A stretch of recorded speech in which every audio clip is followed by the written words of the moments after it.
No game is without its glitches, and Splatoon has certainly had its fair share of glitches, but over time some of these have actually been patched out of the game, making them impossible to replicate nowadays. So today I wanted to go over some of the glitches of the past, ones you may have forgotten even existed. This could be exciting to watch for those who didn't get to experience them for themselves, and people that might be new to the game that had no idea these were even a thing. So today let's go over some 5 glitches that Splatoon had that you might have forgotten about. Start with something that may arguably not be considered a glitch, but more of an exploit, but who cares about semantics anyway? There used to be a point in time in which you could go into an alleyways in Arowana Mall and actually swim up the wall at the end of them, allowing you to climb up into the enemy base. This could happen because of a few things, the main one being the collision for the pipe that ran along the wall that was actually meant to stop you, not actually fully touching the wall in the corner, meaning it was possible for your squid to make it through that ever so small gap that existed in the collision. The other reason it worked is because the object itself was small, making it more likely to miss these sorts of spots in said collision. Thinking, what purpose does this realistically have? It was actually super practical in game, being able to go from a super accessible area of the map to one that gave you A, the high ground, B, the element of surprise, and C, the ability to access the enemy base with minimal resistance. During pushes in Rainmaker and tower control, it was really advantageous to get into this spot of the map in order to take out any ranged opponents that may be trying to stop said push, especially chargers. Right where you jump to is where about most chargers would be positioned when trying to stop a push. The funny thing about this glitch is that they actually did patch it, however they didn't remove it completely, as while it was no longer possible to do in the alleyway, it was actually still possible to do just outside the alleyway. So A for effort, Nintendo.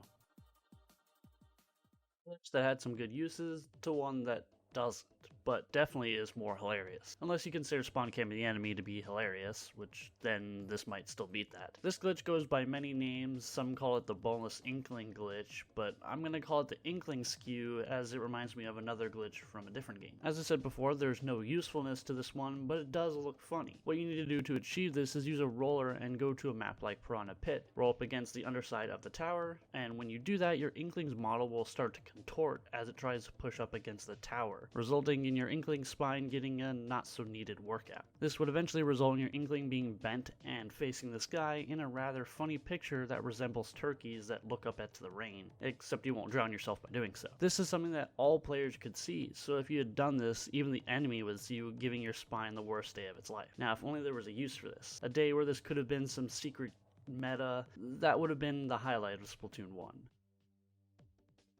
Back to a semi-useful one, and spoiler, the only one on this list that still applies to Splatoon 2. Another one that's known by a ton of different names, mostly due to how many uses it actually has, but we'll just keep it simple by calling it splash wall boosting. The basic idea behind this one is that a splash wall used to send a fair bit of knockback, enough to push an enemy a good distance. Even if you came from above, it could be damaged and pushed you up to get some height as well, sometimes even allowing jumps that couldn't be made normally. Then if you couple this with a knockback from a few more things like Bubbler or Inkzooka, then you could really be pushed great distances and make jumps nowhere near possible in normal play. Now this does sound really cool, but the problem is it heavily relies on an enemy being in on it and actually helping you, so this was almost never going to work out unintentionally. Another use was for pushing yourself out of bounds. This is where Splatoon 2 comes in, as using a splash wall to clip out of bounds continued to be a thing in Splatoon 2, but obviously got its start in Splatoon 1. Using a splash wall along with a bubbler, you could be pushed into walls by the knockback being applied to you, thus allowing you to explore areas of the map not intended to be seen. Again, it's incredibly unlikely this would ever happen in a real match, as someone would need to aid you in getting out of bounds. This was more so useful to document all the things that were out of bounds before emulators like Cemu and data mining got good enough for us to use them without a whole lot of hassle.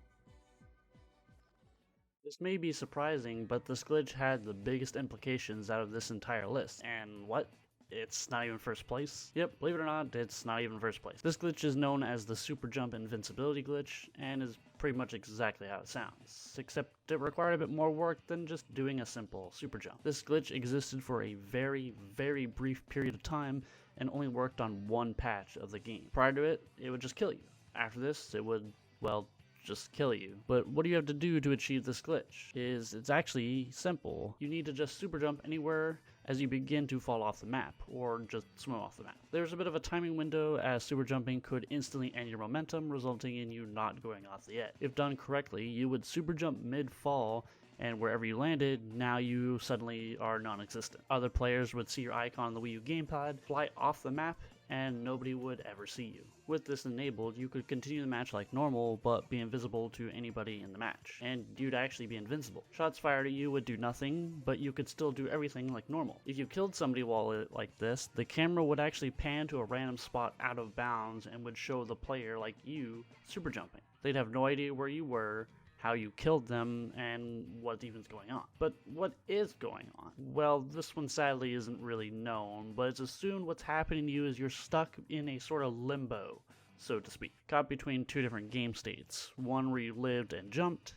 and one where you fell and died. The game doesn't know which one you should be, and just lets it roll, though this is entirely just a theory. The fact that you are shown to be super jumping to players you kill seems to support this theory, however. I'm sure it's pretty easy to see why this glitch had huge implications, as it was abused quite a bit, and made playing solo ranked basically impossible. I know I personally avoided solo until it was patched, because there was no way I was going to play where there was a chance that the entire enemy team would be literally impossible to kill.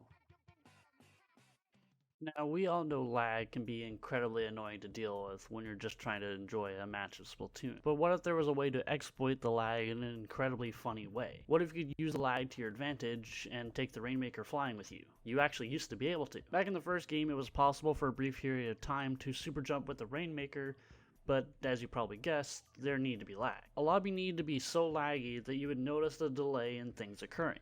Like, have you ever shot at somebody so much that you see their body suddenly move and then explode, and then you just get the kill credit later? Something like this needs to be happening. This lobby needs to be that bad for this to work. So how did it work anyway? There was actually some super tricky thing you had to do to make this work? No, not at all. Actually, it was really easy to pull off. All a person needed to do was approach the Rainmaker, and as they passed through the Rainmaker, tap somebody on the Wii U gamepad to jump to. As you prepare to super jump, suddenly the Rainmaker would be in your hands and you'd jump off to the teammate. Exactly how does this work, you may be wondering? Well, it has something to do with how Splatoon handles things in matches. The game treats actions in the match in a list of priority. The higher the priority, the more important it is for the game to keep this intact across all players. This is how the game is able to maintain at least somewhat of a normal match when someone is lagging. The issue with this, however, is the objective usually isn't that high on the priority list, meaning there's a bit of an increased delay when the objective is involved in a particularly laggy game. We could take advantage of this in order to super jump before the game updates the status of the Rainmaker to everybody, and can be used to super jump to a teammate that may also just so happen to be at the Rainmaker pedestal. Oh, and if in case you're wondering, kills are the highest priority. That's why you may find yourself dying to someone really laggy when you haven't even seen them on your screen. You were there for them, and that's all the game cares about. And you may be wondering, how exactly does this beat out literal invincibility? And it's simply because of the duration at which this worked. This sort of glitch actually worked for significantly longer than the invincibility glitch. So you could torch people with this for much longer than that exploit ever existed. And that's why this deserves number 1 on my list. There's 5 glitches in Splatoon you forgot existed. What'd you think of all these? Were you around when these were in the game? Or maybe was this your first time seeing them? Let me know in the comments section. What were your thoughts on these glitches? And I want to thank you all for watching, and I will see you all next time.